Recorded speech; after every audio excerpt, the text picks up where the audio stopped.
To our voice. నేను journalist నవత. బంగ్లాదేశ్లో రిజర్వేషన్ల అంశంపై మొదలైన రగడ ఇంకా కొనసాగుతోంది. ఆ దేశంలో తాత్కాలిక ప్రధానిని ఎన్నుకున్న ఆందోళనకారులు రెచ్చిపోతున్నారు. ఈ క్రమంలోనే బంగ్లాదేశ్లో మరో కీలక పరిణామం జరిగింది. ప్రధాని పదవిని వీడి భారత్లో ఆశ్రయం పొందుతున్న షేక్ హసీనాపై హత్య కేసు నమోదైంది. ఆమెతో పాటుగా మరో 6గురిపైన కూడా ఎఫ్ఐఆర్ నమోదైనట్లు స్థానిక మీడియాలో కథనాలు వెలువడ్డాయి. రిజర్వేషన్ల అంశంపై మొదలైన అల్లర్లతో బంగ్లాదేశ్ని నిప్పుల కుంపటిలా తయారైంది.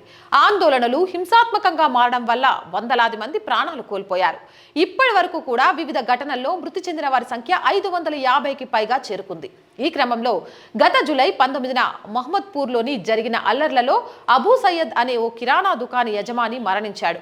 అతడి మరణానికి మాజీ ప్రధాని షేక్ హసీనానే కారణమని ఆరోపిస్తూ సయ్యద్ కుటుంబ సభ్యులు పోలీస్ స్టేషన్లో ఫిర్యాదు చేశారు. ఆమెతో పాటు మరో 6గురిపైన కూడా కేసు నమోదైంది. నిందితుల్లో Awami League party general secretary Obaidul Quader, మాజీ హోంమంత్రి అసదుజ్మాన్ ఖాన్ కమాల్, మాజీ ఐజీ అబ్దుల్లా అల్ మొయిన్ సహా మరికొందరు పేర్లున్నాయి. కాగా రిజర్వేషన్లను రద్దు చేసి ప్రతిభకు పట్టం కట్టాలంటూ విద్యార్థి సంఘాలు ఆందోళన చేపట్టాయి. నిరసనలు హింసాత్మకంగా మారడం వల్ల బంగ్లాదేశ్ అగ్నిగుండంలా తయారైంది. దీంతో అవామీ లీగ్ నేతృత్వంలోనే ప్రభుత్వం కూలిపోయింది. అల్లర్ల నేపథ్యంలో షేక్ హసీనా రాజీనామా చేసి దేశాన్ని విడిచిపెట్టారు. ఆమె ప్రస్తుతం భారత్లో ఆశ్రయం పొందుతున్నారు. ఈ క్రమంలోనే బంగ్లాలో సైన్యం సహాయంతో తాత్కాలిక ప్రభుత్వం ఏర్పాటైంది. షేక్ హసీనా భారత్లో ఆశ్రయం పొందుతుందన్న మాత్రాన ఆ దేశంతో తమ ద్వైపాక్షిక సంబంధాలు దెబ్బతినవని బంగ్లాదేశ్లో ఏర్పడిన తాత్కాలిక ప్రభుత్వం పేర్కొంది.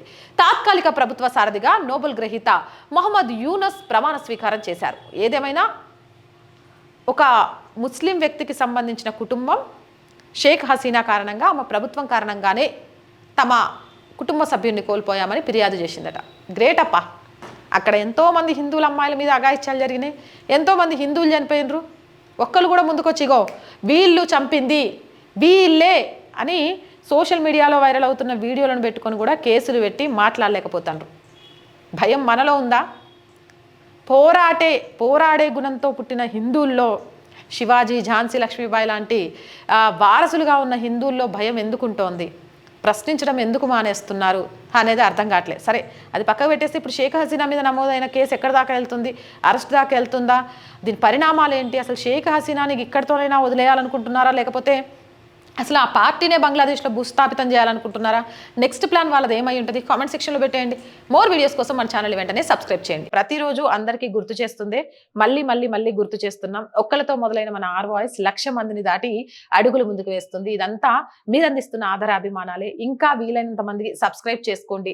జాతీయవాదాన్ని, సనాతన ధర్మాన్ని నిష్పక్షపాతంగా ఈ ఛానల్ ప్రజలకు అందిస్తుంది అనుకుంటే ఖచ్చితంగా ప్రతి వీడియోని షేర్ చేయండి. దాంతోపాటు లైక్ చేయండి. అండ్ ఆర్థికంగా కూడా మీ చేయుత ఈ ఛానల్కి చాలా చాలా అవసరం.